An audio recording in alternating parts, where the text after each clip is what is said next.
오늘 우리에게 주시는 하나님의 귀한 말씀, 우리 시편 68편의 말씀입니다. 시편 68편입니다. 네. 시편 68편은 다윗의 시편이고요. 영장으로 부른 노래입니다. 우리 한 절씩, 좀 오늘은 긴데요. 한 절씩 돌아가면서 교독하도록 하겠습니다. 하나님이 일어나시니 원수들은 흩어지며 주를 미워하는 자들은 주 앞에서 도망하리이다. 연기가 불려 그들을 몰아내서 앞에서 미리도 악인이 하나님 앞에서 망하게 하소서. 의인은 기뻐하여 하나님 앞에서 뛰놀며 기뻐하고 즐거워할지어다. 하나님 노래하며 그의 이름을 찬양하라. 하늘을 타고 광야에 행하시기를 위하여 애로를 수축하라. 그의 이름을 여호와이시니 그의 앞에서 뛰놀지어다. 그의 거룩한 처소에 계신 하나님은 고아의 아버지시며 과부의 재판장이시라. 하나님이 모독한 자들을 갇힌 자들을 끌어내사 형통하게 하시느니라. 오직 구역하는 자들의 메마르다. 하나님이여 주의 백성 앞에서 앞서 나가사 광야에서 행진하셨을 때에 나의 인도하며 하늘이 하나님 앞에서 떨어지며 신의 산도 하나님 이스라엘의 하나님 앞에서 인도하였나이다. 하나님이여 주께서 흡족한 비를 보내사 주의 기업이 곤핍할 때에 주께서 그것을 견고하게 하셨고 주의 해중을 가운데 하셨나이다. 하나님이여 주께서 주의 은혜를 준비하셨나이다. 주께서 말씀을 주시니 소식을 공포하는 여자들은 큰 무리라. 여러 왕들이 집에 있는 나누도다. 너희가 양 우리에 누울 때에는 그 날개를 은으로 입히고 그 깃을 황금으로 입힌 비둘기 같도다. 전능하신 왕들 중에 있을 때는 산원의 날개 같도다. 바산에 사는 하나님의 산임이여 바산에 사는 높은 산이로다. 너희 높은 산들이여 하늘을 하나님께 보느냐. 진실로 여호와께 이 산에 영원히 계시리로다. 하나님의 병거는 천천히요 만만이라. 주께서 그 중에 계심이 신의 산 성소에 계심 같도다. 주께서 풍수로 잡은 자들을 취하시고 남께서 권력자들로 받은 여호와 하나님이 그들과 함께 계시리로다.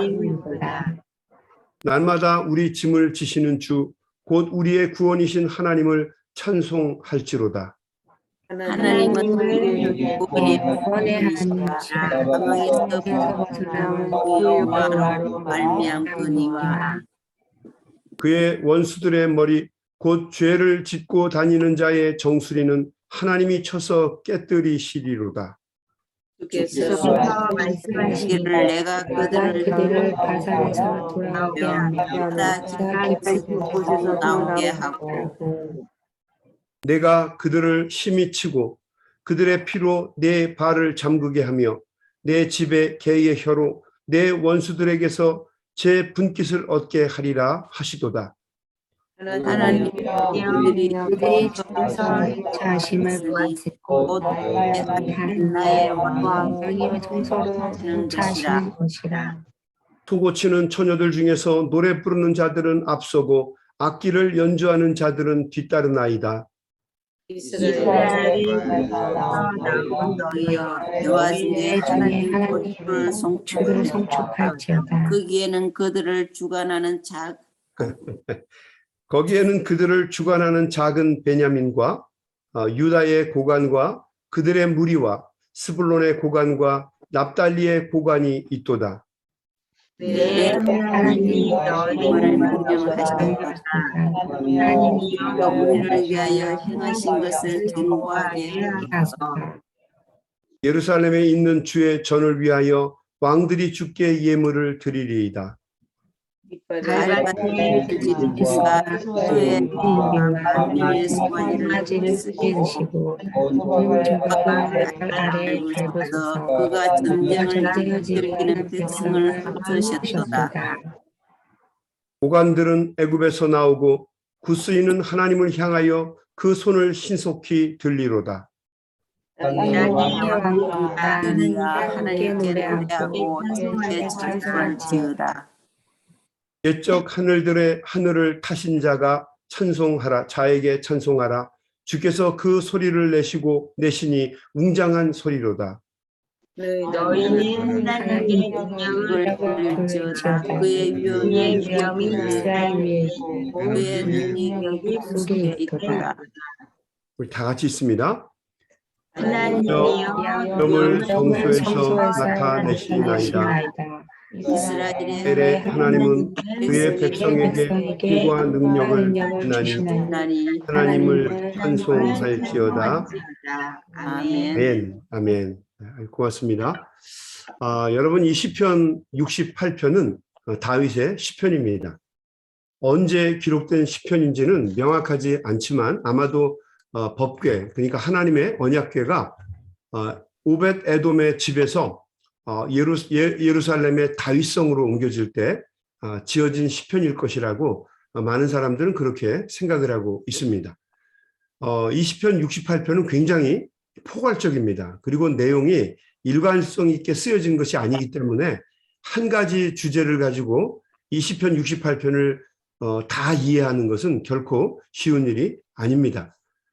그래도 오늘은 이 시편에 흐르고 있는 아주 중요한 정신 하나를 함께 나누고자 합니다. 그 정신은 무엇인가? 그것은 구원의 하나님입니다. 구원의 하나님. 다윗은 이 시편 68편에서 지나온 이스라엘의 역사를 되돌아보면서 하나님께서 베풀어 주신 구원의 은혜를 찬양하고 있습니다. 다윗은 한마디로 하나님을 구원의 하나님으로 고백하고 있습니다. 하나님을 여러 가지 다른 용어나 관점에서 이해하고 표현할 수 있겠지만 다윗은 다 제하고 이 시편 68편에서 하나님을 구원의 하나님으로 이해하고 있습니다. 우리 5절 말씀 한번 같이 보겠습니다. 5절. 그의 거룩한 처소에 계신 하나님은 고아의 아버지시며 과부의 재판장이시라. 6절도 한 절 더 볼까요? 하나님이 고독한 자들은 가족과 함께 살게 하시며 갇힌 자들은 이끌어내사 형통하게 하시느니라. 여기에 보면 네 가지 표현이 나오죠.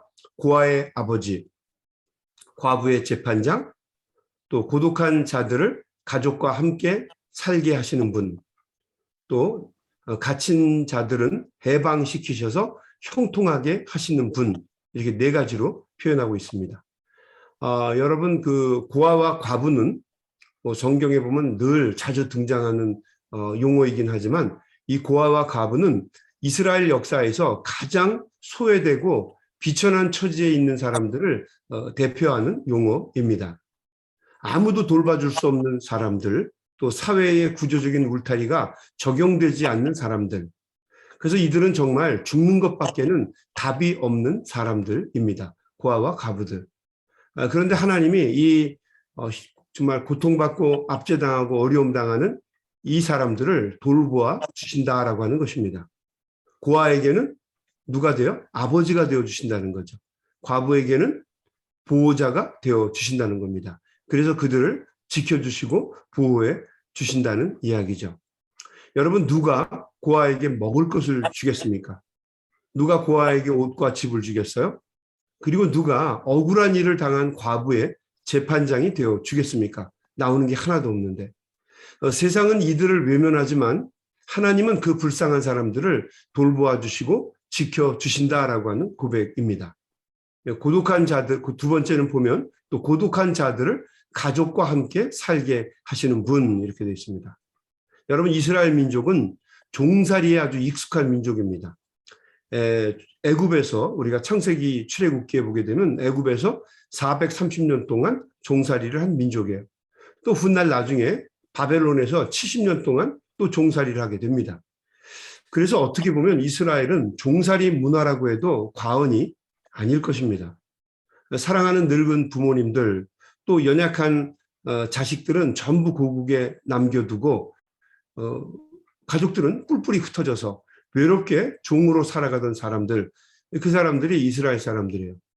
야곱이나 요셉 같은 사람들은 그 외로운 이 히브리 민족, 이 이스라엘 민족을 대표하는 사람들입니다. 야곱이나 요셉 같이 떠돌이 민족으로 살아가는 사람들, 그 사람들이 바로 이스라엘 사람들이죠. 그런데 하나님께서 그들에게 구원의 은혜를 베푸셔서 가족들과 함께 살 수 있게 하시는 분이다라고 고백하고 있는 것입니다. 가족에게 회복을 시키시는 은혜를 베풀어 주시는 분. 또 뭐라고 얘기가 되어 있습니까?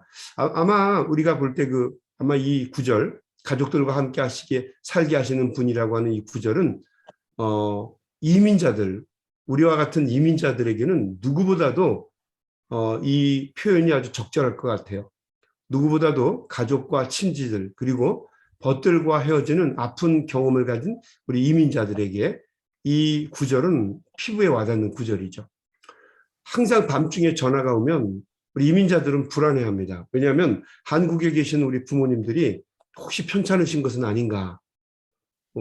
그런 일들은 없어야 되겠지만 혹시 돌아가시거나 불미스러운 일이 있으신 것은 아닌가 늘 두려워하죠. 혹시 또 멀리 타주에 나가 있는 우리 자녀들, 이 미국은 50개 주인데 주와 주 사이의 거리가 멀잖아요. 그렇죠? 그러다 보니까 떨어져 사는 것이 마치 외국에 사는 거하고 별로 다르지 않습니다. 혹시 자녀들에게 무슨 일이 일어나지는 않았을까? 항상 노심초사하면서 살아가는 것이 우리 이민자들의 모습이죠. 하나님은 뿔뿔이 흩어진 우리들을 신앙으로 다시 하나로 묶어주시고 다시 화목하게 만나도록 인도해 주시는 분이다라고 하는 거죠.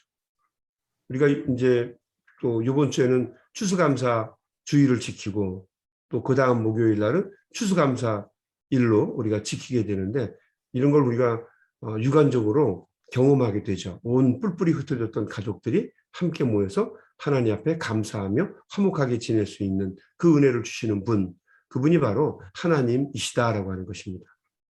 그리고 또 하나님은 어떤 분인가? 갇힌 자들을 해방시키셔서 형통하게 하시는 분이다.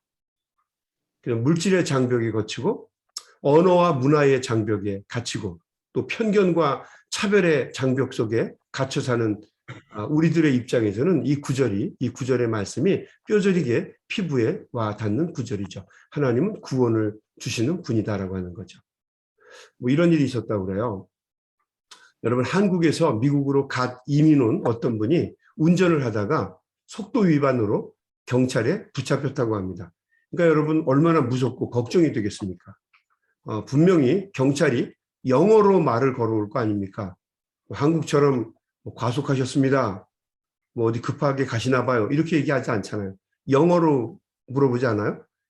뭐라고 물어볼까요? Can I see your driver license? 이렇게 물어보지 않겠습니까?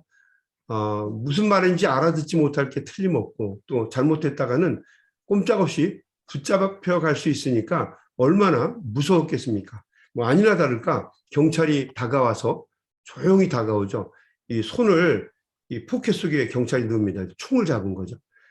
그 모습만 레어 미러로, 이 백미러로 우리가 보게 되면 두려운 마음이 있습니다. 뭐 아니나 다를까 경찰이 조용히 다가와서 손으로 창문을 내리라고 손짓을 합니다. 그리고 무슨 말인지 알지 못하는 말을 막 잡힌 이민자에게 처음 온 사람에게 묻습니다. 자, 불안해진 그 이민자가 경찰에게 이렇게 말을 했다고 그래요. Sir, yesterday is Korea, but today is America. Okay? 그랬다는 거예요. Yesterday is Korea, but today is America. Okay? 뭐 그랬다고 그래요. 저도 들은 얘기입니다. 여러분 이게 무슨 뜻인지 아시죠? Yesterday is Korea, but today is America. Okay? 그랬다는 거예요. 다른 사람은 몰라도 우리들은 알아요. 왜냐하면 다 이런 경험 해봤으니까. 그러니까 우리는 다 고통받은 사람들입니다.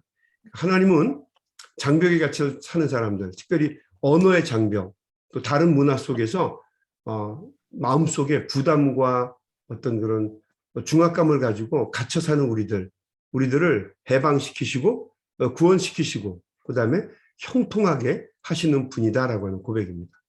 그러니까 여러분 실제로 다윗의 인생이 그랬습니다.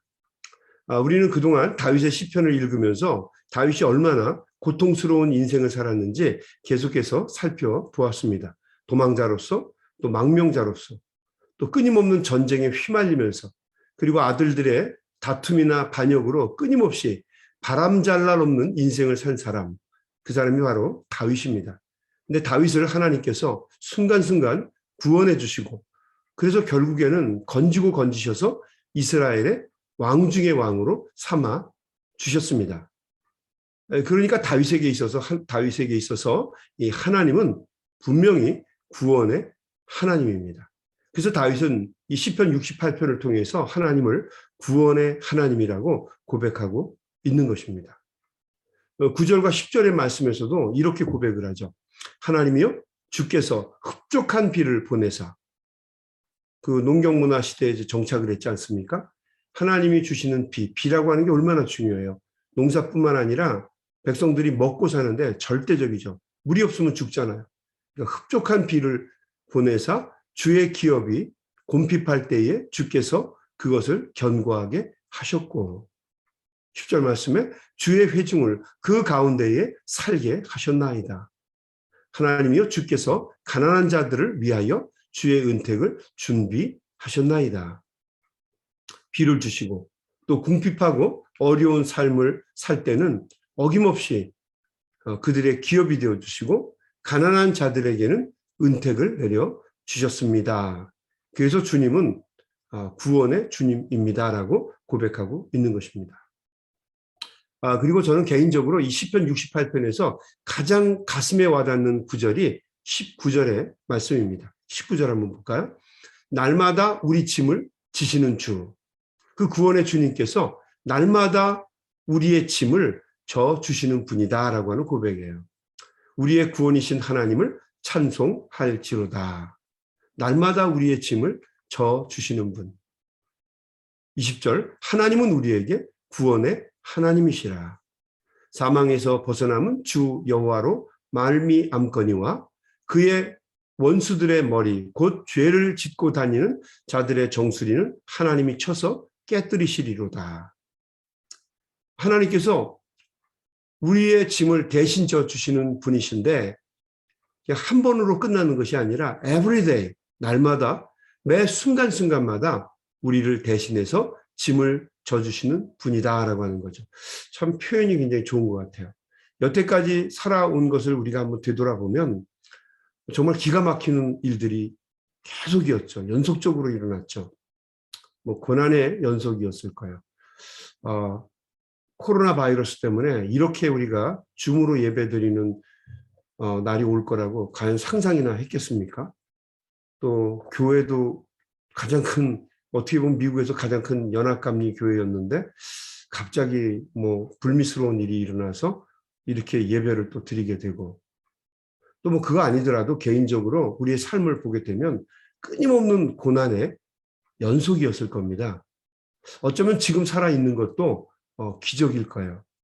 그런데 또 앞으로 살아갈 날을 보게 되면 얼마나 많은 역경과 고난이 우리를 기다리고 있겠습니까? 대저 마귀가 우는 사자와 같이 도처에서 숨어서 우리를 삼키려고 위협할 것입니다. 그래도 날마다 우리를 대신해서 짐을 져주시고 또 구원을 베풀어 주시는 주님이 있기에 여러분 우리가 다시 용기를 내고 힘을 내서 일어설 수 있는 것입니다.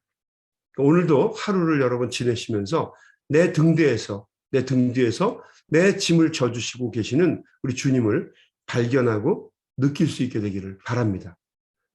어렵고 힘든 순간이 있을 때마다 내가 혼자라고 하는 것을 생각하지 마시고 나를 붙잡아 주시고 나와 함께 해주시는 구원의 하나님이 내 등 뒤에서 짐을 져주고 계시다라고 하는 것을 여러분 한번 발견하시고 또 새롭게 느껴보실 수 있게 되기를 간절히 바랍니다. 오늘도 우리 주님의 크신 사랑과 은혜가 함께 하시기를, 우리 소명교회 가족들과 함께 하시기를 주님의 이름으로 간절히 축원합니다. 아멘. 우리 한번 같이 기도하겠습니다. 하나님 아버지 고맙습니다. 오늘도 시편 68편의 귀한 말씀을 통해서 하나님이 구원의 하나님이시고 어렵고 힘든 처지에 있는 우리들을 붙잡아 주시며 구원의 은총을 내려주시는 하나님인 것을 저희들이 말씀을 통하여 다시 한번 보았습니다. 또 하나님은 날마다 우리에게 무거운 짐을 대신 져 주시는 분인 것을 오늘도 말씀을 통해 다시 한번 감격적으로 깨닫습니다. 이민의 삶을 살아가고 또 하루하루 어렵고 힘든 삶을 살아갈 때가 많이 있지만 그래도 우리가 낙심하지 않고 절망하지 않고 힘과 용기를 내서 행복하게 힘있게 걸어갈 수 있는 것은 날마다 내 짐을 대신 져주시는 하나님을 느낄 수 있기 때문입니다. 오늘도 하나님 앞에 예배하는 우리 귀한 소명 가족들을 하나님께서 기억하시고 오늘도 이 아침에 간절한 마음으로 말씀을 나누고 세상으로 나아갈 때에 그리고 주님 앞에 간절한 마음으로 기도할 때에 주님 우리 귀한 종들의 기도와 간구를 들어 주시옵시고 한 소리도 땅에 떨어지지 아니하고 하나님의 전에 이루어지는 놀라운 역사가 있도록 하나님 저희들을 붙잡아 주시고 인도해 주시옵소서. 예수님의 이름으로 간절히 기도드리옵나이다. 아멘. 아멘. 여러분 우리 장로님, 우리 아까 한우성 장로님 기도해 주신 것처럼 우리 소명기도, 우리 소명센터 위해서 여러분 꼭 기도해 주시고요. 또 오늘도 각자 심중에 품은 생각을 놓고 또 기도 제목을 놓고 또 간절한 마음으로 기도할 때에 하나님이 주시는 귀한 은혜가 함께 하시길 주의 이름으로 축원합니다. 우리 한번 다 같이 소리내서 통성으로 기도하도록 하겠습니다. 기도하겠습니다. 하나님 아버지